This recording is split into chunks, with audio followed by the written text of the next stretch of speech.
ஏம்மா காம்பவுண்ட்ல மூக்கெல்லாம் தெரிஞ்சு ரத்தமா வருதுமா விட்டுருமா என்ன? டே உன்னால ஒரு 10 நிமிஷம் பள்ளி மாரி ஒட்டின்னு இருக்க முடியாதா? பள்ளி மாரி இருக்கும் சொல்லு. லூசு பையில இந்த ஹவுஸ் ஓனர் இருப்போம்ல, அவங்க பையனுக்கு கல்யாணம் வச்சுக்கிதாண்டா. ஏன்னா ஒரு நல்ல நாள் இருந்தா பார்த்து சொல்லுங்கக்கா இருந்து என்கிட்ட. அதான் வீட்டுக்கு வர சொல்லிக்கிறேன். அது வந்த உடனே கல்யாணம் இந்த வருஷம் வைக்காதீங்க, இன்னும் ஒரு 2-3 வருஷம் கழிச்சு வைங்க, அதுக்கு நடுவில் கல்யாணம் வச்சுங்க, உங்க வீட்டுல கெட்டது நடக்கும் நான் சொல்லுவேன். அப்படி சொன்ன உடனே நீ அப்படி சவுண்டு பண்ணோண்டா.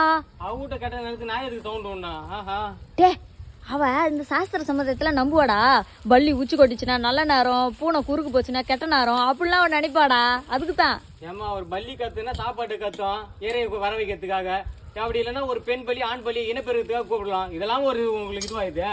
ஒரு பூனை வளர்த்தா குறுக்க நடுக்க போகத்தான் செய்யும். இது இல்லாம நல்ல நேரம் கேட்ட பார்த்தா பூனை அழிச்சிட்டு போடுது. என்ன கொஞ்ச நாள் போனா ஐயே டே உனக்கு விஷயமே தெரியாது. இந்த வருஷம் அவ கல்யாணம் பண்ணுவா, அடுத்த வருஷம் என்ன தெரியுமா பண்ணுவா? என் புள்ள தனி குத்தனம் போனமா, நீ வீட்டை காலி பண்ணுவா. காலி பண்ணு போ. அது அப்படியே அவன் நினைச்ச நேரத்துக்கு நம்ம வாடகை கொடுக்கணும், அவன் நினைக்காத நேரத்துக்கு இந்தாம அட்வான்ஸ்னு கையில குத்து நம்மள அனுப்பிச்சு விடணுமா?